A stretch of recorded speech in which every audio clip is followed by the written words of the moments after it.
Hello everyone, civil step की इस video में आपका स्वागत है। यह हमारा स्थापना सीरीज का लेक्चर है। इस सीरीज में हम यूपीएससी प्रीलिम्स में पूछे गए प्रीवियस ईयर क्वेश्चंस को डिस्कस करते हैं, जो आपके प्रीलिम्स की तैयारी के लिए काफी इंपॉर्टेंट है। इन सारे लेक्चर की मदद से आप इंडियन पॉलिटी की तैयारी काफी आसानी से कर सकते हैं प्रीलिम्स के लिए। आज के लेक्चर में हम लोकल गवर्नेंस से रिलेटेड क्वेश्चंस को डिस्कस करेंगे। इंडियन पॉलिटी का यह लास्ट लेक्चर है। इसके पहले 25 लेक्चर हो चुके हैं। आप चाहें तो इन सारे लेक्चर को देख सकते हैं, आपकी तैयारी काफी आसान हो जाएगी। इन सारे क्वेश्चंस को अगर आप क्विज फॉर्म में अटेम्प्ट करना चाहते हैं तो हमारे वेबसाइट civil-step.com पे विजिट करके आसानी से अटेम्प्ट कर सकते हैं। वहां से इस पूरे लेक्चर का पीडीएफ डाउनलोड कर सकते हैं। साथ ही साथ आप अपना वहां स्कोर भी देख सकते हैं। तो चलिए स्टार्ट करते हैं ये लेक्चर। आपका पहला सवाल है, local self government can be best explained as an exercise in. 2017 में यह पूछा गया है। क्वेश्चन का मतलब यह है कि इनमें से कौन सा लोकल सेल्फ गवर्नमेंट को बेस्ट वे में एक्सप्लेन करता है।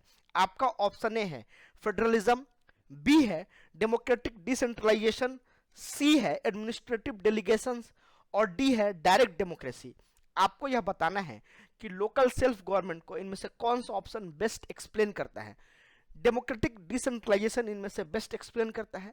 मतलब यह है कि हम लोकल सेल्फ गवर्नमेंट में एक नया टियर ऑफ गवर्नमेंट बना देते हैं, तो डेमोक्रेसी का हम डिसेंट्रलाइजेशन कर देते हैं, डायरेक्टली लोग पार्टिसिपेट करते हैं डेमोक्रेसी में। तो जो आपका बी ऑप्शन है वो बिल्कुल सही है। यह एप्लीकेशन बेस्ड क्वेश्चन था, काफी अच्छा सवाल था। काफी लोग इसमें कंफ्यूज हुए थे डायरेक्ट डेमोक्रेसी से और डेमोक्रेटिक डिसेंट्रलाइजेशन से, लेकिन ये नए टियर ऑफ गवर्नेंस को क्रिएट करने का मतलब है डिसेंट्रलाइज करना गवर्नेंस को।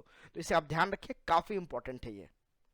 73rd कॉन्स्टिट्यूशनल अमेंडमेंट एक्ट 1992 अप्रैल 1993 को फोर्स में आया और यह कॉन्स्टिट्यूशन के आर्टिकल 40 को प्रैक्टिकल शेप देता है। आर्टिकल 40 क्या कहता है?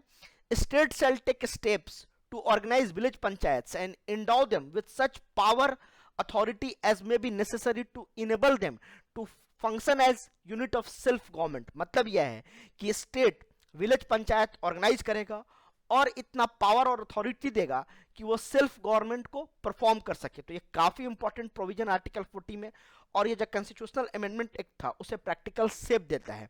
मतलब यह है कि ग्रास रूट लेवल पे डेमोक्रेसी बिल्ड होगी इस एक्ट की मदद से। तो इसे आपको ध्यान रखना है। जो हमारा रिप्रेजेंटेटिव डेमोक्रेसी था वो पार्टिसिपेटरी डेमोक्रेसी में कन्वर्ट होगा। तो ये काफी इंपॉर्टेंट लाइन है, इसे आपको ध्यान रखना है। यही था मतलब हमारा डेमोक्रेटिक डिसेंट्रलाइजेशन का, जिसमें डायरेक्टली लोग इन्वॉल्व होंगे। एक नया टियर ऑफ गवर्नेंस क्रिएट कर दिया गया जिसमें लोग डायरेक्टली इन्वॉल्व होंगे, तो डेमोक्रेसी जो थी वो डिसेंट्रलाइज हो गई। तो इसे आपको ध्यान रखना है। आपका अगला सवाल है, with reference to the Gram Nyayalaya act which of the following statements is are correct. 2016 में यह सवाल पूछा गया था ग्राम न्यायालय एक्ट के बारे में। पहला आपका स्टेटमेंट है, as per as the act Gram Nyayalaya can hear only civil cases not criminal cases. जो सेकेंड स्टेटमेंट है, the act allows local civil activist as mediators and reconciliators. जो पहला स्टेटमेंट है यह गलत है। यह सिर्फ सिविल मैटर को नहीं सुनता है, यह क्रिमिनल मैटर को भी सुनता है। क्रिमिनल केसेस की भी हियरिंग ग्राम न्यायालय में होती है। और जो सेकंड स्टेटमेंट है बिल्कुल सही है। एक्ट अलाउ करता है कि जो सोशल एक्टिविस्ट होंगे वो मीडिएटर की तरह काम कर सकते हैं ग्राम न्यायालय में। तो इस तरह से आपका आंसर है 2 ओनली बी। इसके डिटेल को देख लेते हैं। ग्राम न्यायालय एक्ट 2009 पार्लियामेंट का एक्ट है जो कि ग्राम न्यायालय और विलेज कोर्ट को एस्टैब्लिश करने की बात कहता है। यह फोर्स में आया अक्टूबर 2009 को और यह क्रिमिनल और सिविल दोनों केसेस की सुनवाई करता है। साथ ही साथ इसने जुडिशियल प्रोसेस को पार्टिसिपेटरी बना दिया, उसे डिसेंट्रलाइज कर दिया। बिकॉज जो सोशल एक्टिविस्ट थे और लॉयर थे वो डायरेक्टली इसमें मीडिएटर और रिकंसिलिएटर का काम कर सकते हैं। तो ये काफी इंपॉर्टेंट फैक्ट है, इसे आपको ध्यान रखना है। आपका अगला सवाल है, कंसीडर द फॉलोइंग स्टेटमेंट्स। 2016 में यह सवाल पूछा गया था। पहला स्टेटमेंट है, the minimum age prescribed for any person to be member of panchayat is 25 years. मतलब यह है कि पंचायत का मेंबर बनने के लिए मिनिमम एज 25 ईयर्स होना चाहिए और कोई पोस्ट होल्ड करने के लिए। सेकेंड स्टेटमेंट है, the panchayat reconstituted after premature dissolution continue only for the reminder period. मतलब यह है कि अगर पंचायत का डिसोल्यूशन होता है 5 साल से पहले, प्रीमेच्योर डिसोल्यूशन होता है और वह फिर से रिकंस्टिट्यूट होता है, तो जो बचे हुए टाइम होगा सिर्फ उसी में एक्ट करेगा। जो सेकंड स्टेटमेंट है बिल्कुल सही है, लेकिन जो पहला स्टेटमेंट है यह गलत है। मेंबर ऑफ पंचायत बनने की जो मिनिमम एज है वो 21 ईयर्स है, ना कि 25 ईयर्स। तो इस तरह से आपका आंसर होता है 2 ओनली बी। इसको समझते हैं। ग्राम पंचायत का मेंबर या सरपंच बनने के लिए जो मिनिमम क्राइटेरिया है वो यह है कि उस व्यक्ति को वहां के इलेक्टोरल रोल का रजिस्टर्ड वोटर होना पड़ेगा, साथ ही साथ उसकी मिनिमम उम्र 21 वर्ष होगी, 25 वर्ष नहीं। तो इसे आपको ध्यान रखना है, यह काफी इंपॉर्टेंट प्रोविजन है। कॉन्स्टिट्यूशनल अमेंडमेंट एक्ट 72 के द्वारा पंचायत को 5 साल का टर्म दिया गया है। अगर उससे पहले पंचायत डिसॉल्व होता है तो फिर से इलेक्शन होगी, और इलेक्शन होगी तो जो रिमाइंडर पीरियड है 5 साल का, उतने दिन तक वह चलेगी, और यह 6 महीने के अंदर इलेक्शन हो जाना चाहिए, काफी इंपॉर्टेंट है। और डिसोल्यूशन होता है पंचायत का और 6 महीने से कम बचे हुए टाइम है तो फिर से नए पंचायत के लिए इलेक्शन होगा। तो इसे आपको ध्यान रखना है, ये काफी कॉन्सेप्चुअल है, इसमें आपको कंफ्यूज नहीं होना है।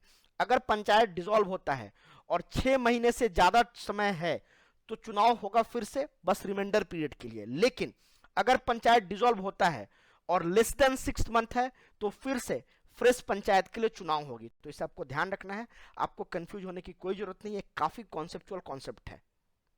अभी जो हमने डिस्कस किया इस पे एक और सवाल यूपीएससी ने पूछा है, इसे आप अटेम्प्ट कीजिए। If a panchayat is dissolved, election are to be held within, अभी हमने डिस्कस किया है कि 6 महीने के अंदर फिर से चुनाव होना जरूरी है। तो आपका आंसर है सी, 6 मंथ। आपका अगला सवाल है, the fundamental object of Panchayati Raj system is to ensure which among the following. 2016 में यह सवाल पूछा गया था। मतलब यह है कि पंचायती राज सिस्टम का फंडामेंटल ऑब्जेक्टिव क्या है। फर्स्ट है peoples participation in development, second है पॉलिटिकल अकाउंटेबिलिटी, थर्ड है डेमोक्रेटिक डिसेंट्रलाइजेशन, और फोर्थ है फाइनेंशियल मोबिलाइजेशन। अगर आप ध्यान से देखें तो ये चारों की चारों ऑब्जेक्टिव है पंचायती राज सिस्टम का। पीपल्स पार्टिसिपेट करते हैं ग्राम सभा के द्वारा, पॉलिटिकल अकाउंटेबिलिटी आती है, डेमोक्रेटिक डिसेंट्रलाइजेशन आता है, हमने अभी डिस्कस किया है, और फाइनेंशियल मोबिलाइजेशन भी होता है। इसे हम डिटेल से समझेंगे। तो आपका आंसर है D, all of the above.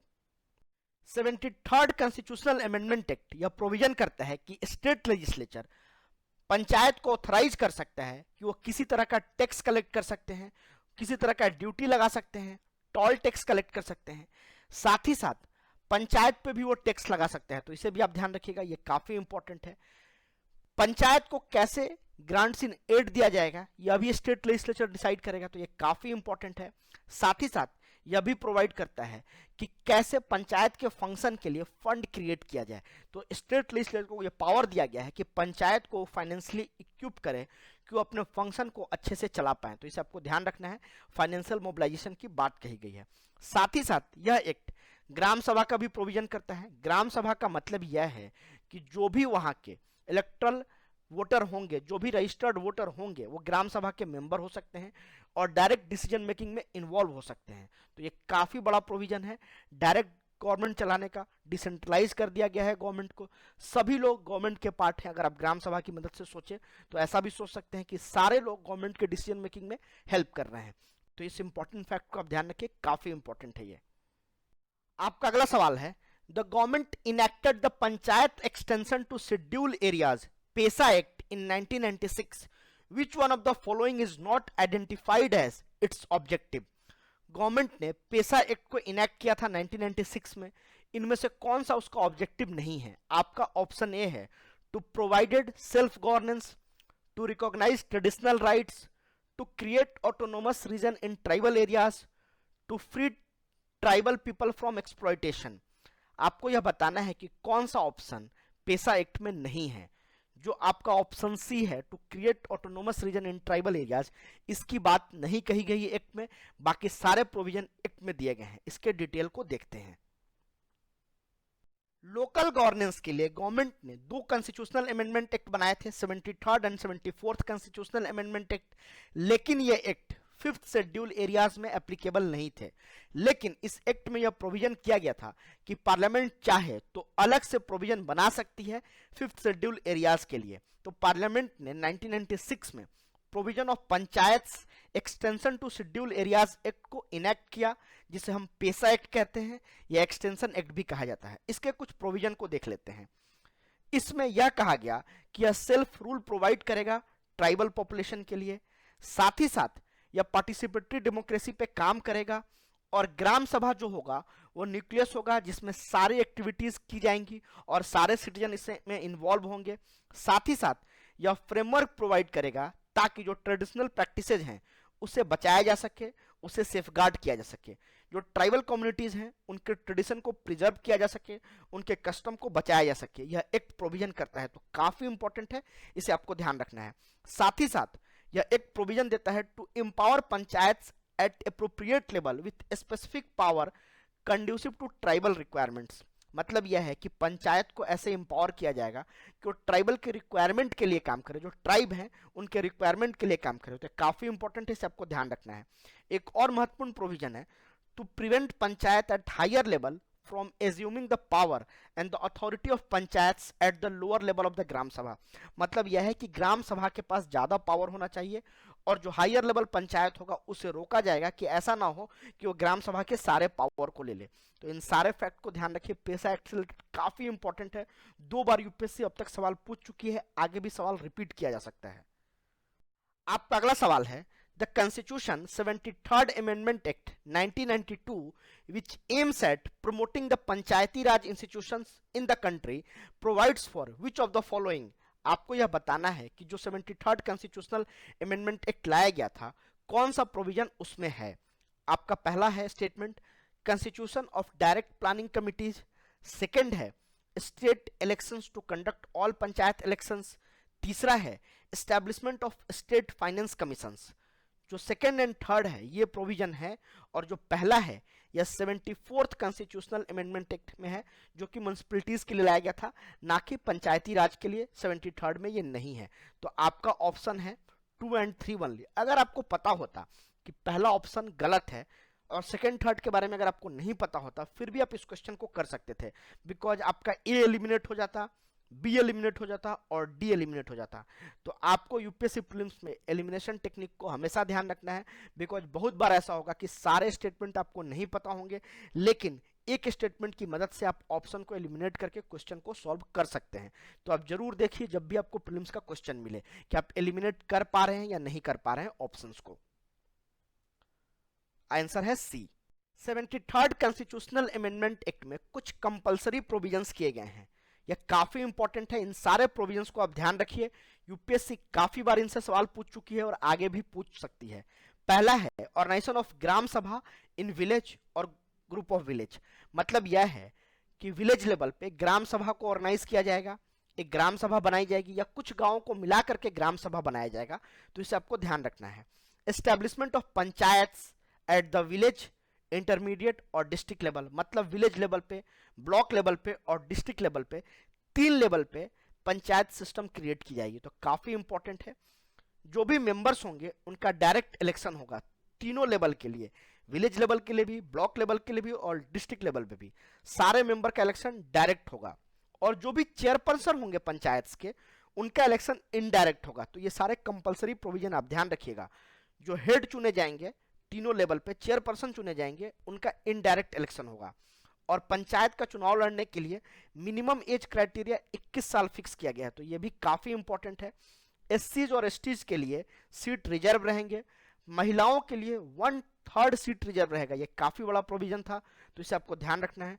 उनका टेन्योर भी फिक्स किया गया था 5 साल। अभी हमने इस पर डिस्कस किया, अगर 5 साल से पहले वो डिसॉल्व होता है और 6 महीने से ज्यादा का समय बचा है तो फिर से रिमाइंडर पीरियड के लिए चुनाव होगा, और 6 महीने से कम का समय बचा है तो फिर से फ्रेश पंचायत के लिए चुनाव होगा। तो इसे भी आपको ध्यान रखना है।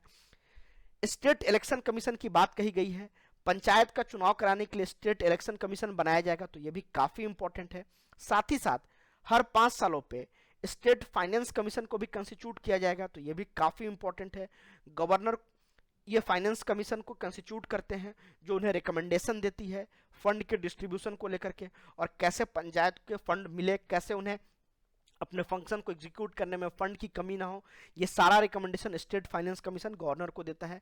तो इन सारे इंपॉर्टेंट पॉइंट को और कंपलसरी पॉइंट को ध्यान रखिए, बिकॉज यूपीएससी सवाल पूछ चुकी है बहुत बार और आगे भी रिपीट कर सकती है।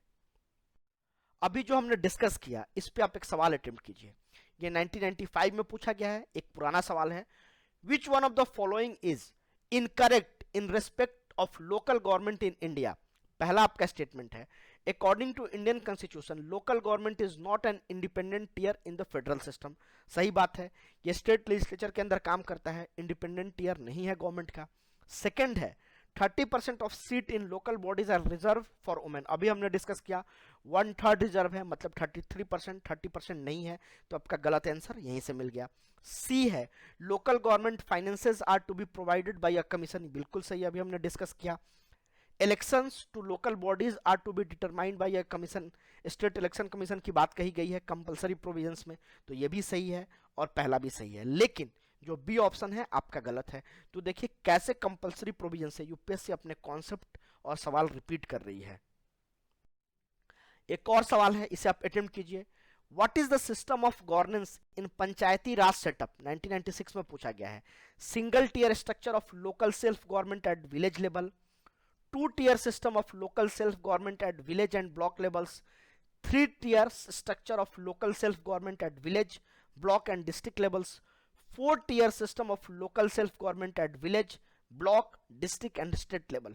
अभी हमने डिस्कस किया कि पंचायती राज सिस्टम में 3-tier स्ट्रक्चर होगा, विलेज लेवल पे होगा, ब्लॉक लेवल पे होगा और फिर डिस्ट्रिक्ट लेवल पे होगा।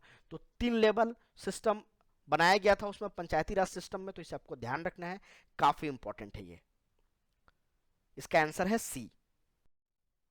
एक और सवाल देखिए आप कंपलसरी प्रोविजन के ऊपर ही। Which one of the following was not proposed by 73rd constitutional amendment act in the area of Panchayati Raj.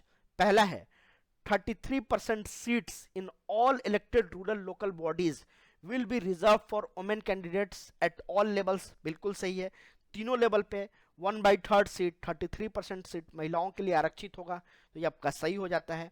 Second है the states will constitute their finance commission to allocate resources to panchayati raj institution, बिल्कुल सही है, finance commission बनाए जाएंगे state level पे जो कि suggest करेगा लेजिस्लेचर को कि कैसे पंचायती राज इंस्टीट्यूशन को फंड दिए जाएं।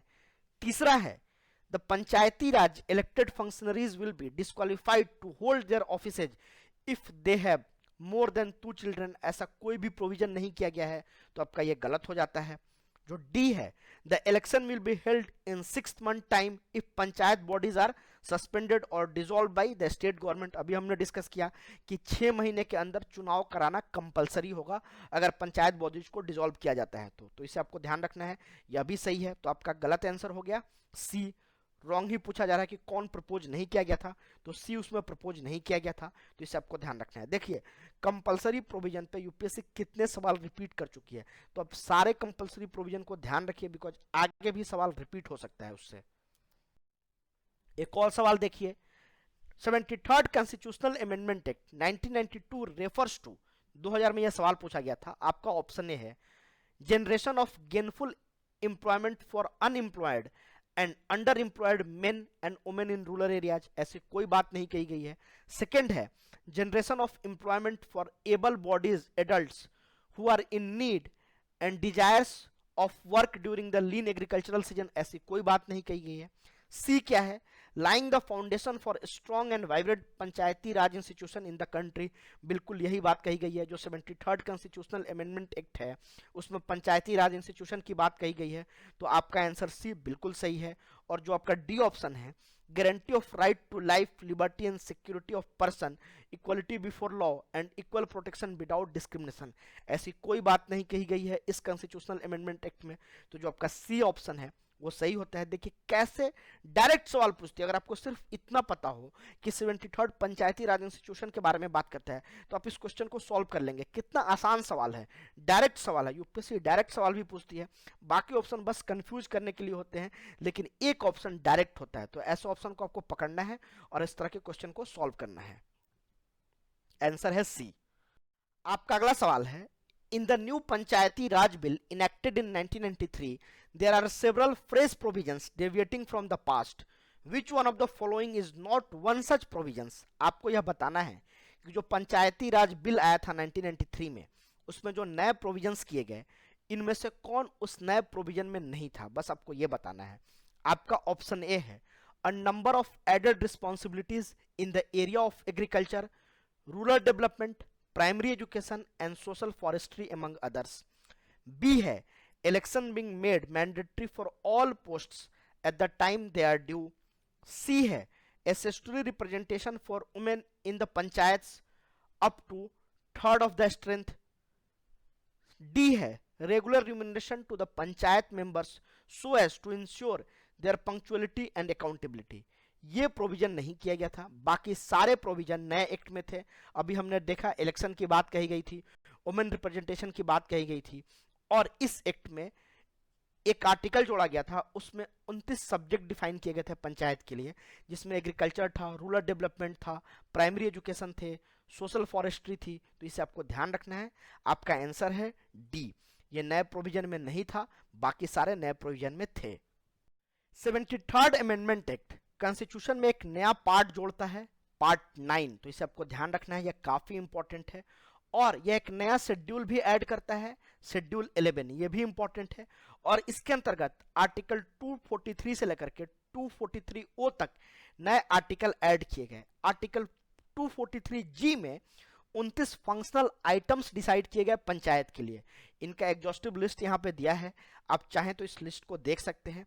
इसमें एग्रीकल्चर को रखा गया था, लैंड इंप्रूवमेंट को रखा गया था, माइनर फॉरेस्ट प्रोड्यूस को रखा गया था, यह काफी इंपॉर्टेंट है। फिशरीज को रखा गया था, यह भी काफी इंपॉर्टेंट है। रोड्स को रखा गया था, ब्रिजेज को रखा गया था, ये सब रूरल एरिया से रिलेटेड। डिस्ट्रीब्यूशन ऑफ इलेक्ट्रिसिटी को रखा गया था। तो इसे आप ध्यान रख सकते हैं, यह काफी इंपॉर्टेंट लिस्ट है, यूपीएससी इनसे सवाल बना सकती है। आपका अगला सवाल है, a college student desires to get elected to the municipal council of his city, the validity of his nomination would depend on the important condition among others that. आपको यह बताना है कि अगर कोई कॉलेज स्टूडेंट म्युनिसिपल काउंसिल का चुनाव लड़ना चाहता है तो उसे इनमें से कौन सा कंडीशन फुलफिल करना होगा। आपका ऑप्शन ए है, he obtains permission from principal of his college, जरूरी नहीं है। बी है, he is a member of political party, इसकी भी कोई आवश्यकता नहीं है। सी है, his name figures in voter list, अभी हमने डिस्कस किया कि अगर कोई बंदा पंचायत या म्युनिसिपल का चुनाव लड़ना चाहता है तो वहां के रजिस्टर्ड वोटर लिस्ट में उसका नाम होना जरूरी है। तो जो सी ऑप्शन है वो करेक्ट है, बाकी सारे ऑप्शन आपके गलत हैं। इसका आंसर है सी। और उसकी उम्र 21 साल होनी चाहिए, यह भी आपको ध्यान रखना है। आपका अगला सवाल है, in the areas covered under the Panchayat Extension to Schedule Areas Act 1996, what is the role power of ग्राम सभा। आपको यह बताना है कि पेशा एक्ट के अंतर्गत ग्राम सभा को क्या पावर दिए गए हैं। स्टेटमेंट 1 है, gram sabha has the power to prevent alienation of land in the schedule areas. Second है, gram sabha has the ownership of minor forest produce. तीसरा है, recommendation of gram sabha is required for granting prospecting license or mining lease for any mineral in the schedule areas। जो first and second statement है आपके बिल्कुल सही है, लेकिन जो तीसरा स्टेटमेंट है वो गलत है। वो गलत इसलिए है बिकॉज इसमें एनी मिनरल की बात की गई है, लेकिन एक्ट में माइनर मिनरल की बात कही गई है, एनी मिनरल की बात नहीं की गई है। माइनर मिनरल के लिए ग्राम सभा का रिकमेंडेशन लेना जरूरी है, लेकिन हर मिनरल के लिए लेना जरूरी नहीं है अगर हम लीज ग्रांट कर रहे हैं। तो इस तरह से आपका आंसर है 1 and 2 ओनली, बी। इसके डिटेल को देख लेते हैं। Panchayat extension to schedule area act 1996 के कुछ इंपॉर्टेंट प्रोविजन को समझ लेते हैं, यह काफी इंपॉर्टेंट है। पहला है, every gram sabha shall be competent to safeguard and preserve the traditions and the customs of the people. यह सबसे महत्वपूर्ण है, जो भी वहां के लोग होंगे उनका जो भी ट्रेडिशन है, उनका जो कल्चर है, उनकी जो कल्चरल आइडेंटिटी है, उसे ग्राम सभा सेफगार्ड करेगी। ग्राम सभा को इतना कॉम्पिटेंट बनाया जाएगा कि अपने लोगों के ट्रेडिशन को वह खतरे में नहीं डालेगी। तो इसे आपको ध्यान रखना है। सेकंड है, द रिकमेंडेशन ऑफ ग्राम सभा और the panchayat at appropriate level shall be made mandatory prior to grant of prospecting licence और mining lease for minor minerals in the schedule areas. मतलब यह है कि जो भी माइनर मिनरल्स होंगे शेड्यूल एरियाज में, उसका लाइसेंस अगर किसी को दिया जा रहा है या उसके एक्सप्लॉइटेशन को किसी को ग्रांट किया जा रहा है तो उसके लिए ग्राम सभा या पंचायत से रिकमेंडेशन लेना जरूरी है। तीसरी प्रोविजन भी यही बात करती है, अगर एक्सप्लॉइटेशन के लिए हम माइनर मिनरल का लाइसेंस किसी को दे रहे हैं तो ग्राम सभा का रिकमेंडेशन जरूरी है। लेकिन आपके क्वेश्चन में एनी मिनरल्स था, एनी मिनरल के लिए नहीं है, माइनर मिनरल के लिए है। तो इसे आपको ध्यान रखना है, यह काफी इंपॉर्टेंट है। आपका अगला सवाल है, in India the first municipal corporation was set up in which among the following. यह जीके बेस्ड सवाल है, अगर आपको नहीं पता है तो आप इस क्वेश्चन को सॉल्व नहीं कर सकते हैं। क्वेश्चन का मतलब यह है कि भारत के किस शहर में पहला म्युनिसिपल कॉर्पोरेशन सेटअप किया गया था? इसका आंसर है Chennai B. 74th constitutional amendment act urban areas में लोकल सेल्फ गवर्नमेंट के लिए प्रोविजन करता है और कॉन्स्टिट्यूशनल प्रोविजन बनाता है, लेकिन उसके पहले बहुत सारे सिटीज में म्युनिसिपल कॉर्पोरेशन सेटअप किए जा चुके थे और सबसे पहला ऐसा सिटी था चेन्नई। उसके बाद दिल्ली में भी सेटअप हुए थे, कोलकाता में भी सेटअप हुए थे इस एक्ट से पहले, तो इसे आपको ध्यान रखना है, यह काफी इंपॉर्टेंट है। 74th constitutional amendment act 1992 constitution में एक नया पार्ट ऐड करता है, पार्ट 9A। साथ ही साथ यह आर्टिकल भी ऐड करता है 243P से लेकर के 243ZG तक, तो इसे भी आपको ध्यान रखना है, यह काफी इंपॉर्टेंट है। और यह एक नया शेड्यूल भी ऐड करता है 12 शेड्यूल, तो यह भी इंपॉर्टेंट है। इसमें 18 फंक्शनल आइटम ऐड किए गए हैं म्युनिसिपैलिटीज के लिए, तो यह भी इंपॉर्टेंट और यह वर्णित है आर्टिकल 243W में, तो इसे आपको ध्यान रखना है कि इस आर्टिकल में म्युनिसिपैलिटीज के लिए 18 फंक्शनल आइटम लिखे गए हैं। साथ ही साथ इस एक्ट में यह प्रोविजन किया गया है कि 3 टाइप्स ऑफ म्युनिसिपैलिटीज होंगे हर स्टेट में। पहला होगा नगर पंचायत, दूसरा होगा municipal council for smaller urban areas और तीसरा होगा municipal corporation for larger urban areas. छोटे शहरों के लिए होगा आपका नगर पंचायत, जो मीडियम साइज के शहर होंगे उनके लिए होगा म्युनिसिपल काउंसिल और जो बड़े शहर होंगे उनके लिए होगा म्युनिसिपल कॉर्पोरेशन। जनरली यह कैपिटल में होता है और जो बड़े शहर होते हैं वहां होते हैं। तो इन सारे फैक्ट को आप ध्यान रखिए, काफी इंपॉर्टेंट है, कहीं से भी सवाल बनाया जा सकता है। यह पॉलिटी का लास्ट लेक्चर था। यूपीएससी ने पिछले 25 सालों में पॉलिटी से जो भी सवाल पूछा है उन सबको इन सारे लेक्चर्स में कवर कर लिया गया है। टोटल 26 लेक्चर हैं, ये काफी इंपॉर्टेंट है आपके प्रीलिम्स के पॉइंट ऑफ व्यू से। इन सारे लेक्चर को अगर आप अच्छे से सुनते हैं तो आप पॉलिटी की तैयारी काफी आसानी से कर पाएंगे। आपको बहुत कम बुक पढ़ने की जरूरत पड़ेगी, काफी इंपॉर्टेंट है ये। इन सारे क्वेश्चंस को अगर आप क्विज फॉर्म में अटेम्प्ट करना चाहते हैं तो हमारे वेबसाइट civilstep.com पे आप विजिट करके अटेम्प्ट कर सकते हैं। साथ ही साथ अगर आपको यह वीडियो अच्छा लगा तो आप इसे लाइक कर सकते हैं, कमेंट में बता सकते हैं कि हमारे इस सीरीज से आपको प्रीलिम्स की तैयारी करने में कैसे मदद मिल रही है। हमारे चैनल को सब्सक्राइब कर सकते हैं। साथ ही साथ डिस्क्रिप्शन बॉक्स में हमारे टेलीग्राम चैनल का लिंक है, आप चाहें तो उसे भी सब्सक्राइब कर सकते हैं। Thank you and happy learning.